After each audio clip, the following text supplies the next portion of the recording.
शिंदे साहेब, तुमचा गद्दारीचा डाग आम्ही पुसणार होतो, पण तुम्ही धोका दिलात, असे शब्द आहेत मनोज जरांगे पाटलांचे। कधी काळी हेच मनोज जरांगे पाटील एकनाथ शिंदेचं कौतुक करायला थकत नसायचे। आज त्याच शिंदेंवर विश्वासघात केल्याचा आरोप करतायत। शिंदेनी जरांगेवर अशी काय वेळ आणली? पाटलांचं शिंदेशी एवढं का फाटलंय? यामागचं नक्की काय घडलं याचा सविस्तर आढावा घेणार आहोत या व्हिडिओच्या माध्यमातून। नमस्कार, मी अमोल जाधव आणि तुम्ही पाहताय लगाव बत्ती। मनोज जरांगे यांचा पारा का चढलाय तर बीड, परभणी आणि छत्रपती संभाजीनगर येथील कुणबी जातीचे प्रमाणपत्र मिळालेल्या 4 मराठा महिला लोकप्रतिनिधीची जात वैधता जात पडताळणी समितीने रद्द केली। म्हणजे त्यांचे जात प्रमाणपत्र अवैध ठरले। यामुळे राजकारण पुन्हा तापलं।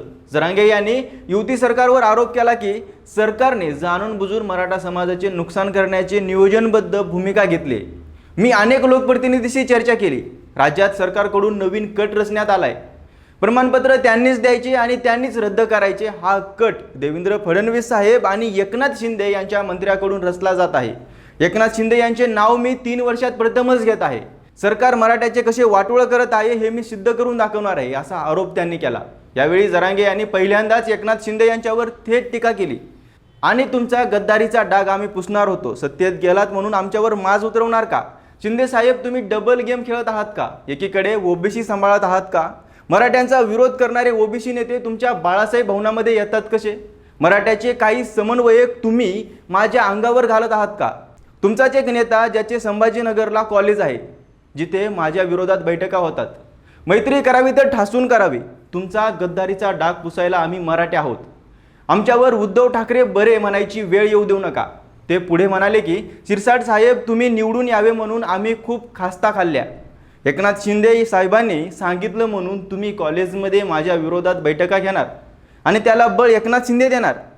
तुमचे न येणारे सीट आम्ही कानाकोपऱ्यात निवडून आणले आणि तुम्ही आमचा गेम करणार का? याचा माज जिरवावा लागेल। लाड भाऊमुळे तुमच्याशी मिळते जुळते करत होतो। मी बापाला मानत नाही तर तुम्ही कोण? इथून पुढे मराठ्यांनी राजकारणात पडू नये। व्हॅलिडिटी मिळाल्याशिवाय निवडणुकीला उभे राहू नका। मराठ्यांचे नेते म्हणणारे राणे, विखे, चव्हाण, शेलार आता का बोलत नाहीत? आता पवार साहेब म्हातारे झाले आहेत। अजितदादा आणि शिंदे साहेबांना मराठ्यांनी तुटून मतदान केलं। उद्धव ठाकरे बरे म्हणावे लागतील। तुमचा गद्दारीचा डाग आम्ही पुसला। शिंदे साहेब, निवडणुकीला तुमच्याकडून पैसे घेतले असतील तर दाखवून द्या। शिंदे साहेबांच्या मी इतक्या सीट पाडणार की त्यांना आयुष्यात पश्चाताप होईल। एकनाथ शिंदे साहेब, जीवाभावातून आम्ही तुमचं काम करत होतो, अशी टीका करत त्यांनी एकनाथ शिंदेचं सगळंच काढलं। जरांगे पाटलांनी शिंदेवर थेट टीका करण्याची ही पहिलीच वेळ म्हणावी लागेल, कारण याआधी त्यांच्यातले संबंध तुलनेने चांगले होते। एकनाथ शिंदे हे अनेकदा जरांगे यांच्या आंदोलनात मध्यस्थी करत असायचे। जरांगे यांच्या आंदोलनादरम्यान शिंदे यांनी स्वतः वारंवार भेटी दिल्या। त्यांच्या नेत्यांना, जसे की उदय सामंत, संदीपान भुमरे अशा नेत्यांना धाडून ते जरांगे यांच्याशी संवाद कायम ठेवायचे। मी शेतकरी कुटुंबातील मुलगा आहे, मराठा समाजातील आहे, असे सांगत शिंदेंनी कायम जरांगेच्या आंदोलनाप्रती सहानुभूती दाखवली। त्यामुळे जरांगे देखील शिंदेंची स्तुती करायचे, जसे की शिंदे साहेब खरा माणूस आहेत, गोरगरिबांची वेदना समजतो वगैरे वगैरे। आंदोलनादरम्यान लवचिक भूमिका दाखवणं, छत्रपती शिवाजी महाराजांची शपथ घेत एकनाथ शिंदेंनी जरांगे यांचं उपोषण थांबवणं, शिंदेंनी शासन निर्णय व कुणबी प्रमाणपत्रासंदर्भात निर्णय घेणं, यामुळे जरांगे यांनी देखील मराठा समाजातील घेतलेल्या निर्णयाचं श्रेय शिंदे यांच्या पारड्यात टाकण्याचा प्रयत्न केला। याचा राजकीय लाभ म्हणजे एकनाथ शिंदेबद्दल मराठा समाजात आदर निर्माण झाला। हा आदर त्यांच्यावरील शिवसेना फोडीचा गद्दारीचा शिक्का पुसणारा ठरला। त्यामुळे शिंदेंना प्रतिमा उंचवण्यास मदत झाली। कसं आहे की एकनाथ शिंदेने शिवसेनेत बंड केलं, महायुती सरकार स्थापन केलं, मुख्यमंत्री पद मिळवलं, पण ते संपूर्ण महाराष्ट्रात माहीत नव्हते। कारण शिंदे यांच्या राजकीय कारकिर्दीची सुरुवात ठाण्यातील शिवसेना आणि आनंद दिघे यांच्या नेतृत्वात झाली।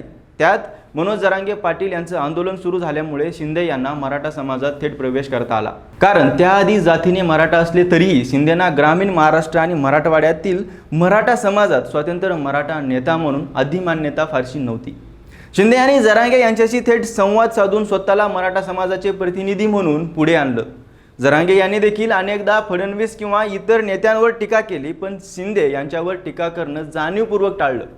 यानंतर निवडणुका आल्या आणि मराठवाड्यासारख्या भागात मराठा मताचं समीकरण आपल्या बाजूने वळवून घेण्याचा शिंदेचा प्रयत्न यशस्वी झाला। आणि शिंदेचं मराठी फेस म्हणून स्थान मजबूत झालं. पण महायुती सरकार सत्तेत आल्यानंतर स्थिती काय दिसून आली? शिंदे उपमुख्यमंत्री झाल्यानंतर आणि फडणवीस मुख्यमंत्री झाल्यानंतर जरांगे यांनी पुन्हा आंदोलने केली. यावेळी शिंदे यांनी मागे राहण्याची रणनीती अवलंबली. अशात कुणबी प्रमाणपत्रांचा मुद्दा समोर आला. महायुती सरकारने हैदराबाद गॅझेटनुसार कुणबी प्रमाणपत्रे देण्याचं आश्वासन दिलं होतं. मात्र प्रमाणपत्र मिळण्यात अडथळे येणे, काही प्रमाणपत्रे रद्द होणे किंवा प्रक्रिया थांबणं याबाबत जरांगे नाराज झाले आहेत. त्यांचा आरोप आहे की फडणवीस आणि शिंदे यांच्या मंत्रिमंडळातील काही मंत्र्यांकडून मराठा समाजाला प्रमाणपत्रे मिळू नयेत असा नियोजित कट रचला जात आहे. यात त्यांचा जास्त भर आहे शिंदेंवर आणि त्यांच्या मंत्र्यांवर असल्याचं दिसून येतं. जरांगे यांनी शिंदे यांच्यावर डबल गेम केल्याचा आरोप केला. याचा अर्थ या दोघा नेत्यांचे संबंध अलीकडे चांगले राहिले नाहीयेत असे स्पष्ट होतं. थोडक्यात एकनाथ शिंदे आणि मनोज जरांगे पाटील यांच्यात अंतर निर्माण झालं. शिंदेना सुरुवातीच्या टप्प्यात मिळालेला मराठा नेता म्हणून ओळख आणि ग्रामीण महाराष्ट्रात रुजण्याची संधी आणि त्यामुळे मिळालेला दीर्घकालीन राजकीय फायदा हा मनोज जरांगे यांच्या आंदोलनामुळे मिळाला.